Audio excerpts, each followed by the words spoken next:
Hey guys, welcome to episode 22 of the Meta Meltdown. Today is Thursday, November 4th, 2016, otherwise known as the first day of Blizzcon.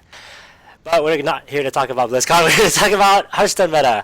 So, the Hearthstone Meta Meltdown is a weekly 20-minute podcast about the current meta in Hearthstone.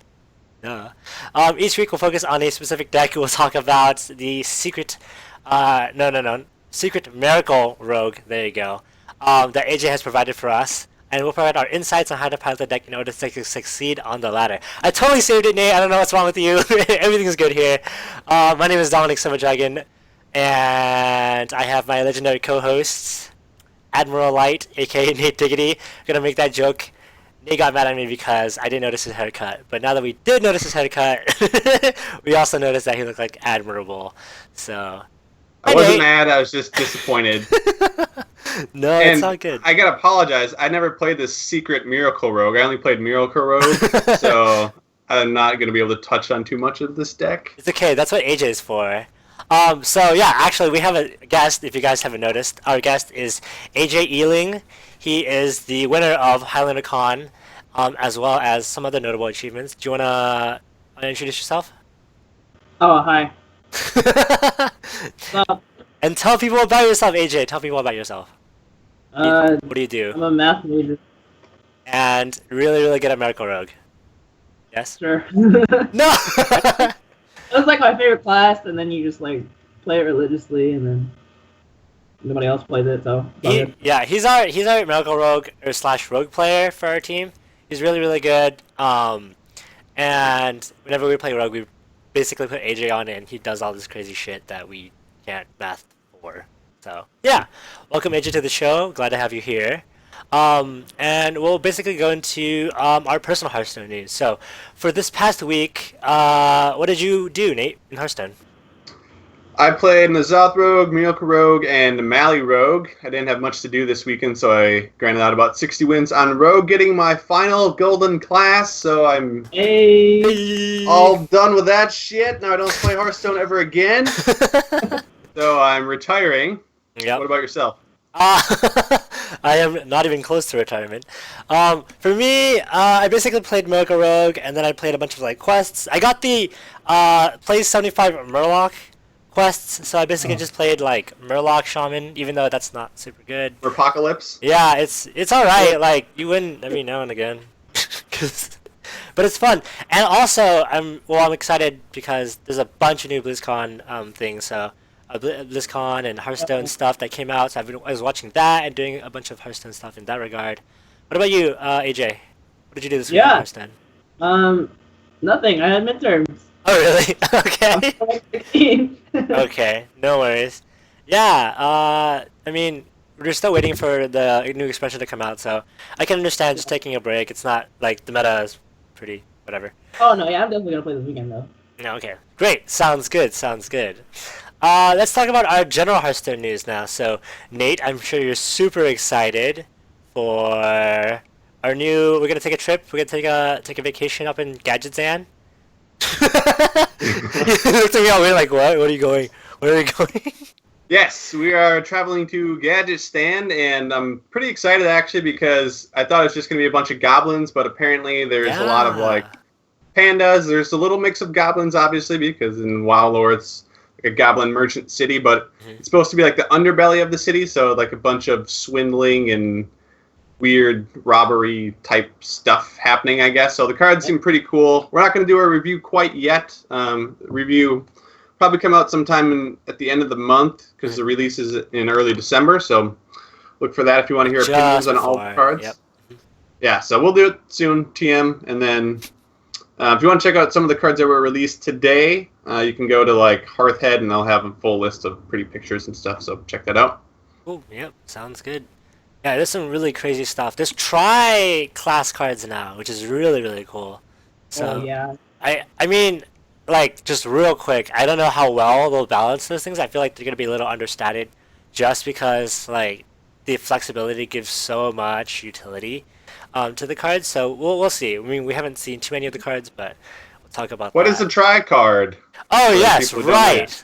So if you haven't been keeping up, because, I mean, this was released like maybe 5 hours ago, 6 hours ago. If you live under a rock. if you don't follow Blizzard, tri-class cards are cards that you can play in three different classes. So I don't remember exactly which classes are which, but basically they've come up with these things called clans, and so they'll release a card with a clan symbol on it, and each symbol denotes three different classes. So I think one is Warlock, Priest, and no, yeah, Warlock, Priest, and Mage is one of them. Right. And then so there'll be a card, and then you can play that card in any one of those three classes, but not in the other six. So depending on the class, we'll see. You could be like a Warlock, and then you discover Flame Strike, or Holy Nova, or Fireball. Yeah, I mean, I don't know. We'll see. Like, you gotta play around all three classes now. So much random. Yeah, so much. It's random pretty stuff. sweet, actually. Yeah. And it's like a battle cry. I think it's like I don't know if it's like a complete random one, or I think it's like a discover, actually. So you get to choose. Mm-hmm. So it is a discover. You get one card. So the way that our Meta Meltdown thing is laid out right now, there's 3 cards on the thing, and then so you get one card from each class. So you'll get to pick which class you pull the card from. But so it's really interesting. I saw someone played it and they got like 3 different types of weapons. So yeah, it's not so broken, I guess. Like I don't think they gave non-weapon classes weapons, I believe. Well, we'll check on that. They paired Warrior, Shaman, and Rogue or something like that. Yeah, I think so. Yeah, those are 3 weapon classes. Or no, it was Hunter, Warrior, and something else. But yeah. So I think that's it. But we'll talk about it later. Okay. No big deal. Is there anything else? Yeah, is there anything else on the general Hearthstone news, Nate? Or is that basically about it? I mean, that's basically it without diving into too much detail for a show that we're going to do a little bit down the road. So I think that's it as far as Hearthstone goes. BlizzCon is underway right now. I guess we could talk a little bit about that. Some crazy matches today in the top 8. Amnesia was eliminated. He was up 3-0 against Pavel, and then Pavel mounted a serious, disgusting, RNG-filled comeback. God. Yeah. So game 6, for example, Amnesia drops Maly, Malygos, and Pavel has no way to remove it. And then Pavel top decks Babbling Book. From Babbling Book, he gets Polymorph, and Poly's the Maly. It was super disgusting, and just I think it was like 1 in 300. I calculated like the odds of him doing it. So it was just, sucks to be Amnesia, but well played, Pavel. And then I think the casters were talking about how there's no other card. There's like no card in his deck that would have done it besides maybe Babbling Book. And then he draws Babbling Book, and then he gets the. Oh my God! It was disgusting, is to say the least. Cause shit's rigged. Yeah. No, my God. I had Pavel counted out for sure, and then I walked away from the stream, came back to it, and Pavel reverse swept him. It was that was not fun for him. But yeah. So the only U.S. Player left. NA, there's Sidonia still left, who's playing right now, and Hotmouth from the U.S. So he is. Those 2 are carrying the torch because we don't want EU to win because they're a bunch of cocky jerks. Yeah. Just kidding, EU people. But seriously. No, yeah. Well, you're actually going to catch Hot Me Out right after this show. So if you guys are watching and you want to see some really good Hearthstone, every caster has been extremely impressed with him. He's been called a cut above. He's been called, extremely, extremely good. Definitely, a really, really strong contender. So we'll see how well he does. I'm sure he'll get to semis. Maybe he'll win it all.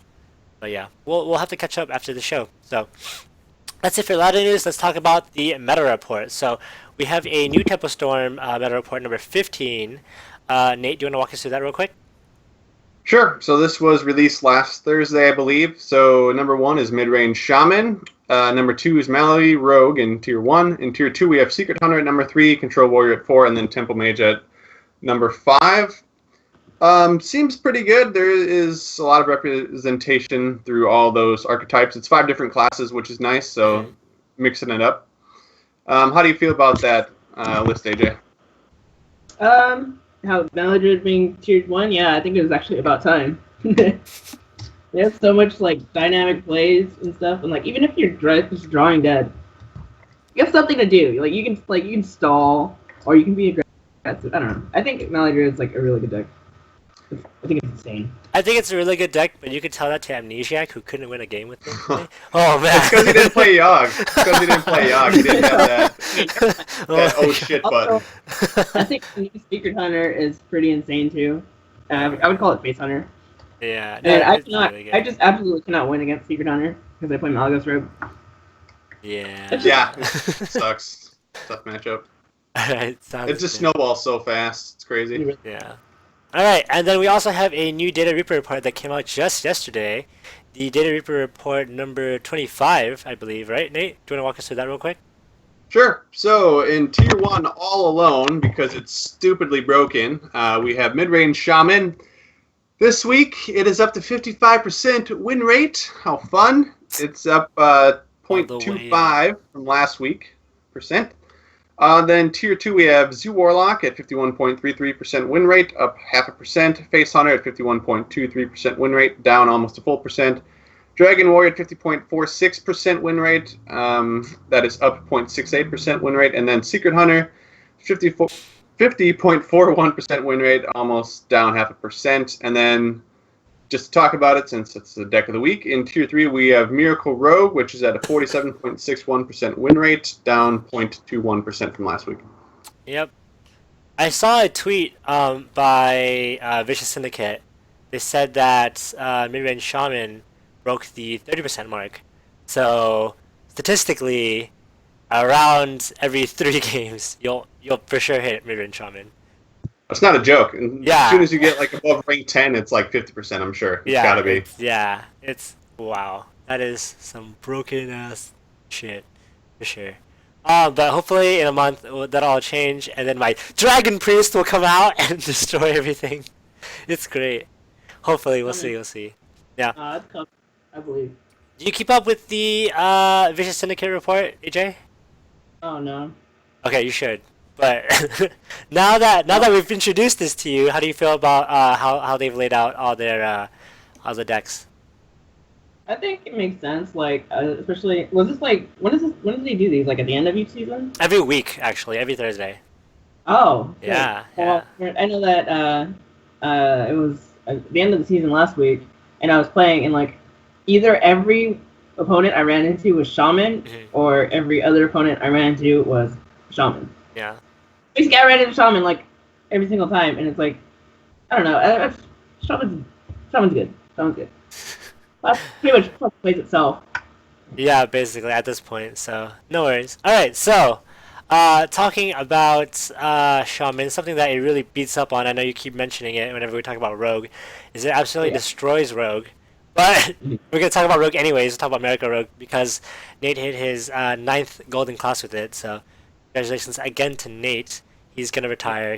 Dude, can you believe this? Like, I can't get over the fact that he's got like every single golden hero. Like, I only know one person. That's Nate, who has that, which is crazy. But yeah. So let's talk about Rogue. So Rogue accounts for 6.81% of all games on the ladder. Miracle Rogue accounts for 5.16% of all games, and its win rate again is 47.61. And actually, we have AJ's deck list here. It's got 2 backstabs, 2 preps, 2 Argent Squires, 2 Cold Bloods, 2 Conceals, 1 Blood Mage Thanos, 2 Eviscerates, 2 Saps, 2 Shiv, 1 Edwin Van Cleef, 2 Fan of Knives, 1 Shadow Strike, 2 SI7 Agents, 2 Tome Pillagers, 2 Azure Drakes, 1 Leroy Jenkins, and 2 GADGETSTAN Auctioneers. So the first thing I noticed about this deck is that it's actually really concise. It's not super long. It's got a lot of 2-ofs. Do you want to tell us a little bit about your deck and why you run like Argent Squires as opposed to some other decks, some other cards? Sorry. Yeah. Okay. So this deck was actually Argent Squire was a thing before Questing Adventurer was. Like when people. Yep. They run Argent Squire and even Argent Commander, like Kalento and Mr. Yagu. I saw the idea from Kalento and Mr. Yagu, who are both really good rogue players. And I don't know, I kind of like stuck with it because I like the idea of having a stickier minion other than like a threat that could be easy to remove. Like I like to like tempo out. So I think like instead of saving your Questing Adventurer for when you have like Questing Adventurer backstab or prep something, so that it's not just something that you get like I like the fact that like you can play Argent Squire as soon as you can, and not only does it like help you establish board presence in the early game against decks like mid-range Shaman or Zoo, it's yeah, it's also really good. It makes Cold Blood not a dead card a lot of the time because it makes Argent Squire more of a threat. Yeah. Makes sense. Sticky minions, I don't know. But Okay. I also like running shivs because the whole point of the deck is to just draw the entire thing and kill your opponent as fast as possible with GADGETSTAN Auctioneer. And a lot of the time, I always have like dead hands. Well, it's just how Rogue is. You either draw the nuts or your hand is pretty dead. And Shiv actually helps that quite a bit, so that you don't like fan every time you have it just to cycle through. All right, sounds good. Nate, did you play this deck, and what did you do with it? Yeah, I did play about a third of my games with this deck, and I really like the Argent Squire. I've always played Miracle Rogue without like a one drop basically, and I really like the sticky aspect of it. It does really well with Cold Blood, obviously, because you can just Cold Blood onto something and then punch it with the Argent Squire, and then basically your Argent Squire is still alive. Takes some more abuse, so it's really good. And then I love Van Cleef. It's by far my favorite rogue card. Just even if you have to like tempo him out, like on like turn 3, you can coin, then you can backstab, and then you can Edwin Van Cleef, and you have a 6/6 on turn 3, which is pretty disgusting. So yeah, really good. Yeah, I really like the deck. It's well put together. Cool, sounds good. Yeah, and then as for myself, I played a little bit of it. I played mostly on mobile, so I don't have any statistics, but I really like the deck as well. I'm not so good with it because I feel like there's a lot of later when you get when you get a lot of mana and a lot of cards, you have to really think about your plays and what order to play them in. So I'm not super good with it. Definitely want to practice it more, get better at the deck. It's good though. Unfortunately, it's not so great against Shaman right now. We'll talk about matchups actually. Nate, do you want to walk us through those? Sure. So it actually does pretty well if you stack everything up here. So we have the good, bad, and ugly. Good, above a 55% win rate. We have Cthulhu Druid, Anyfin Paladin, Control Paladin, Dragon Paladin, Control Priest, Dragon Priest, Control Shaman, Reno Warlock, and Cthulhu Warrior. TLDR, it's really good against control decks. Bad, 35 to 45% win rate. We have Secret Hunter, Freeze Mage, and Midrange Shaman. And then ugly, which is below 35% win rate, we have Face Hunter and Pirate Warrior, which are just complete face decks, if you haven't figured that out, and Rogue really doesn't have any good way to stop that. Yeah. Well, it has sap, but, yeah. But not against like a flood, yeah. Well, against Face Hunter, like they're usually not playing like Savannah High mains, they're playing like quicker drops, so your sap really isn't going to do much, to be honest. Yeah. True. No worries. And Alright. you only have so much removal on the deck, and then a lot of the time your removal requires using the hero power, which just puts your life total down and then helps them get to their win condition more, and it's just a snowball to concede. Yep. Alright, sounds good. So AJ, seeing as this is your deck, what cards would you say stand out? We've already talked about a little bit about Argent Squire. Are there any other cards that you really particularly enjoy? There's a lot of like flexible spots in this deck. I think that like you can always sub out Leroy or the 2 shivs and put in like more board controlling cards. But I don't know. I think that this deck is supposed to be faster than like most questing decks, or it's definitely faster than Maly Rogue. Right. But it does. It's a lot weaker to taunt. But I feel like yeah, I really like playing Leroy because Leroy is actually just like my favorite card. Like I think of all the cards in the deck, I think Leroy is the weakest because sometimes it's just dead in your hand because you don't really want to use it as like removal or anything except going face and comboing with Cold Bloods. But yeah, I like the shivs too. I know, like a lot of the time you don't think that Miracle Rogue should run shivs, but I do like the extra draw, and sometimes it can get some face damage in if you have like an Adric on the board or a Blood Mage. It's clutch. All right, yeah, sounds good. So you already talked about a couple of tech choices as well. So we'll go into mulligans. So I know you have. You want to show everyone your AJ's really old school. So he plays. Especially during HighlanderCon, he takes like notes and stuff, and none of it's digitized. So you want to show everyone your giant clipboard of like notes? Oh yeah. This is just on this Miracle Rogue class. It's crazy. Yeah. But yeah, so I'm sure somewhere on there you've got mulligans, right? Yeah. All right, cool. So for aggro matchups, what are you trying to get in your hand? Max Dev SI7 Ardent Squire, 100%. That's Don't it? keep prep. Okay, Don't even that's, that's how you keep? Alright, Yeah. I like it, I like it. Okay, what about control? In control, you want Tomb Pillager, 100%. You either want Tomb Pillager, or if you have like a sick Edwin combo in your hand, you pretty much just won already. So, but definitely because you don't really start your curve until like turn 4 or 5. Like in the first 3 turns playing this deck, you're usually either playing an Ardent Squire or you're just trying to remove whatever the person plays. But once you start dropping, because you never play SI7 on curve, not really, right? Mm-hmm. You don't really want to. But your curve starts when you get Tomb Pillager. So in any match that isn't like faster than you, deck like gets in a lot of chip damage, and it helps your gadgets in turns, which is your win condition. It's just like the perfect card for this deck. So you have to get it down as quickly as possible. Makes sense. Alright, cool, sounds good. And then I actually don't think we went over too thoroughly about how to play the deck, so do you want to give us finally like how to play the deck, and for those of us who have no idea how to play Miracle Rogue? Yeah, pretty much you, like I said, you draw the deck with Auctioneer, and then you draw a bunch of damage. Like, usually the way you do that in like 80% of the games is that you play Auctioneer, and then you conceal it, which is something that you can do if you have a coin on turn 6. And then from there, if your opponent doesn't have an answer, and a lot of classes do not, because Light Bomb and Flame Cannons and shit like that, they're not really a thing anymore. So if they can't answer your concealed Auctioneer, you pretty much set up a 2-turn lethal automatically. Oh, Not only that, during your gadget turns, not only are you sending damage to the face, you're also removing their board. So basically, the entire deck is just, and then, a lot of the time you don't even have to worry about trading, because like if you have to make a decision between like, okay, say your opponent plays an Imp Gang boss, and you either have to like Shiv face and then eviscerate it, or you can just drop Tomb Pillager. A lot of times you just want to drop Tomb Pillager because obviously it's a 5/4 stats that's really good against an Imp Gang boss, and you don't really care if they remove it because you just want the coin anyway. So it's more about like the deck almost entirely revolves around Auctioneer or Van Cleef. Let's say if you have like minion heavy hands, for you anyway, and then you could just set up insane burst with like Leroy Coldblood, or things like that. Mm-hmm. Overall, like the deck is just like pretty much you either get Auctioneer or you lose a lot of the time. But that's how all Miracle Rogue decks are. Okay, so you're basically just stalling, and then as soon as you get your GADGETSTAN and your conceal, you're like good to go. Yeah, basically and then okay. matchups where they constantly have like tempo power plays, like Tempo Mage or mid-range Shaman. Mm. All the times, like you'll find that like you just have to wait for your opportunity to just set up lethal somehow. Like they can play all the things and you can just remove it, but sometime along the way you're gonna get your gadgets in, and then you're just gonna do amazing things with it.